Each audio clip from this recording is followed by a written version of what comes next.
So hi from me as well. It was great seeing all these interesting presentations so far. Rafail-Andrianos, and on behalf of our team, I'm presenting this work on co-Minecrafting Hermoupolis with children. So what is this about? Very briefly, we have seen a surge in interest in promoting and showcasing cultural heritage in the last few years in European and international level. And our question is, how can we engage children with their cultural heritage and especially the heritage of their local places? For this, we have used Minecraft, not just as a game or as a fun activity, but as a platform in which we can have collaborative creation, as an environment in which we can actually start exploring and understanding our cultural and architectural heritage. And our research questions are: how do children interpret and translate real world architectural heritage into a voxel-based and constrained environment like Minecraft?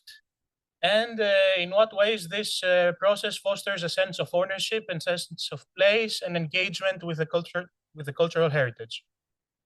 So our participants were children, eight specifically, aged 8 to 12 years old. They were all part of the Young Tour Guides program, or Mikrik. This is a program run by, it's been running for several years. The last year it was under the supervision of the Historical Museum of Hermoupolis and the Heritage Management Society. We ran it for 3 months. We had like once every 2 weeks, we had like an in-person meeting at the Historical Museum with the kids. And the task was to collaboratively build parts of Hermoupolis, obviously not all of it, but following a one-to-one scale. So we used basically the expertise of the Young Tour Guides program of how to speak to children about their cultural heritage. And the children were, you could say, in quotes, sort of experts in their age group in the history of the city. So methodologically, we built upon existing approaches of using Minecraft in educational contexts. We have seen previous work of using Minecraft in the classroom, or of using Minecraft as a tool for making digital twins of specific places of cultural interest. What we have done, which at least in my knowledge is sort of new, is actually having the kids engage in creating the digital twin itself. So technically speaking, we set up the map in Minecraft using actual spatial data, height maps, and urban planning of Syros and Hermoupoli. Of course, it had to be simplified in order to fit the restrictions and constraints of Minecraft being like a voxel-based game where you have to build in blocks. And for creating the buildings, we had several sources of data. Of course, like photos of the buildings, actual visits to the buildings as we are here, and data from the Hermes database, so like 3D models of the buildings and so on. We set up the workshops in a way that allowed us to have some data gathering during the workshops while by observing the participants basically and seeing what they do and their interactions on a collaborative scale. We had a post-activity questionnaire which had both like quantitative and qualitative questions in it. And we also examined like the artifacts that the kids built. A quick note about the quantitative data. Yeah, we had some quantitative data. We recognize that the sample size is too small. So our interpretation is mostly based on like an interpretative data analysis rather than actually looking at the numbers. And one quick note, we had like specific tasks. So kids were allocated specific buildings to build, but also we allowed quite a lot of freedom. Basically, we allowed the kids to play.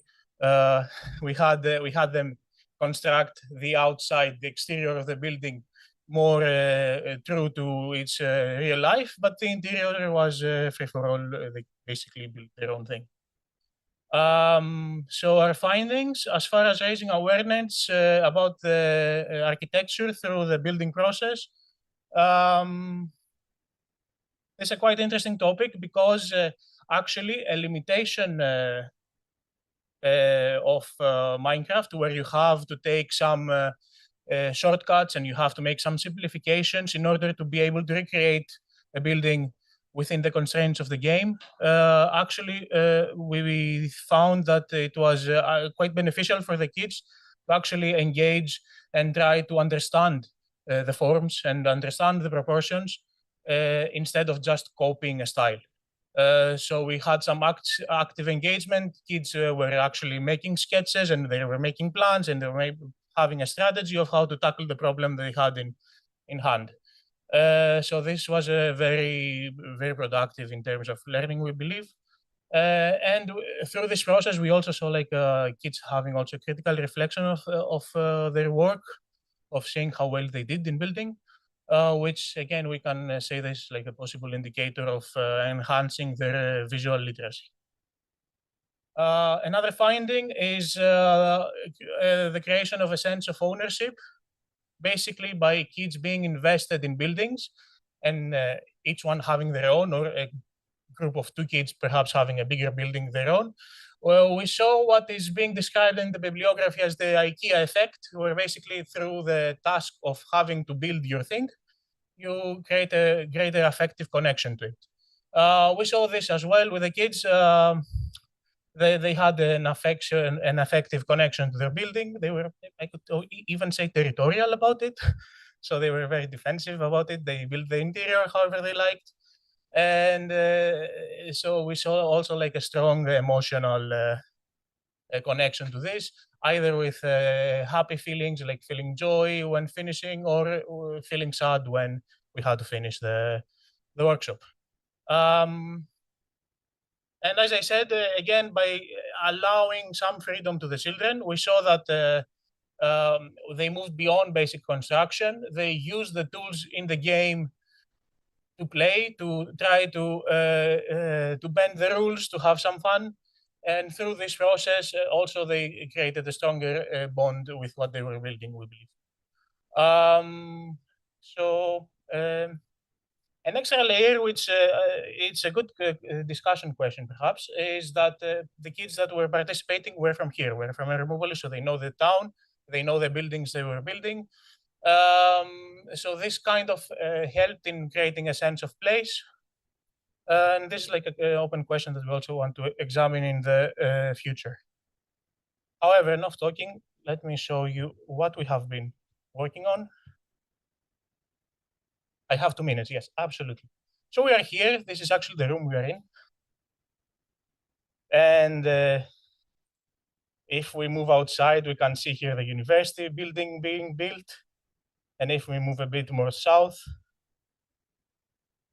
we can see the Miaulis Square also being built. Again, some of these buildings were allocated to children. Some of these buildings were also built in a future contest that we held in the context of the Heritage Festival. But here I'll take you to the neighborhood that was done mostly by the kids. Here the theater was done by the kids, the Apollo Theater. And you can see, especially in the square, this sense of you can understand where you are. You can feel the immersion, I believe, and the kids felt this as well. We saw some indicators of them having a better spatial awareness through this process. Anyway, carrying on, the key takeaways. I will leave this on the screen, and you will allow me to take a personal note over here.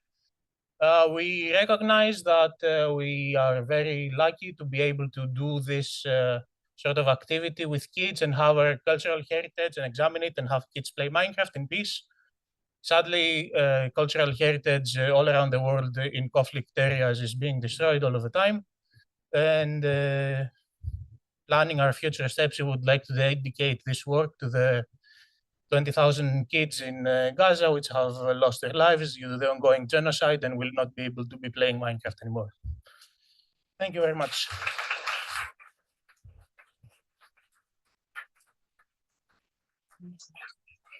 Thank you, Andrianos. Are there any questions? Yes.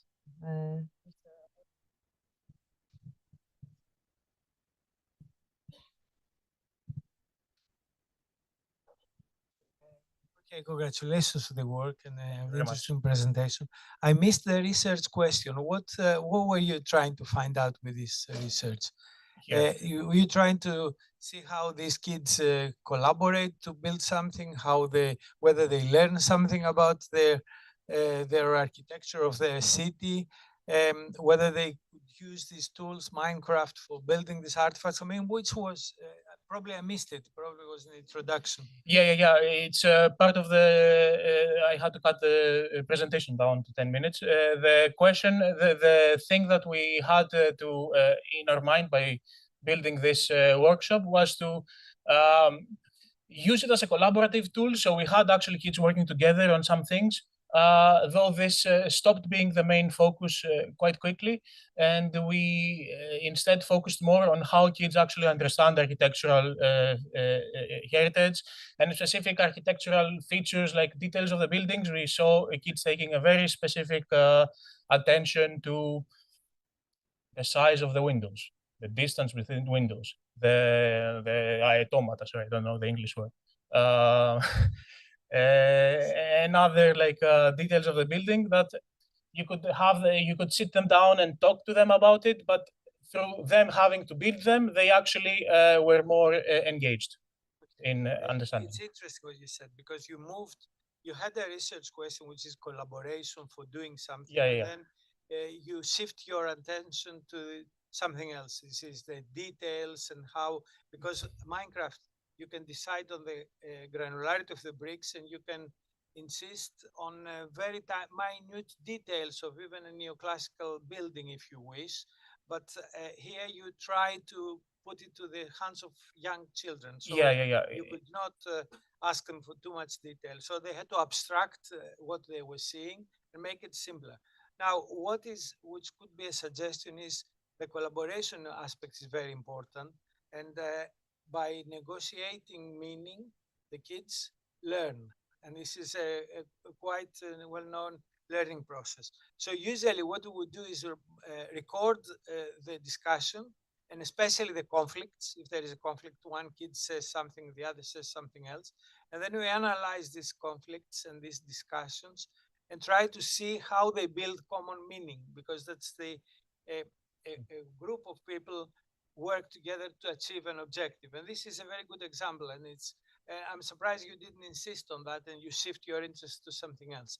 Now, on the something else, that also needs to be analyzed. And I don't know, probably you didn't have the time to show us examples of this, but we could see examples of how they negotiated the abstraction of small detail which cannot be represented due to the limitations of the tool they were using, and how they went to the process to make decisions, and whether there was decision conscious and conscious, supported by your facilitator, yourself perhaps, or the teacher, or negotiate between them. These are really interesting, very important. And I liked your reference to Gaza, which is another good example. Minecraft is used throughout the world for building imaginative words, real words that are lost, or the reality we are living. So it's a really good example, this Minecraft exercise. Congratulations. Thank you very much. Yeah, absolutely. There's still lots of work to do. That's like our future steps here also is what they're describing. Maybe we can see some of the things discussed in the top example where maybe I can zoom this in.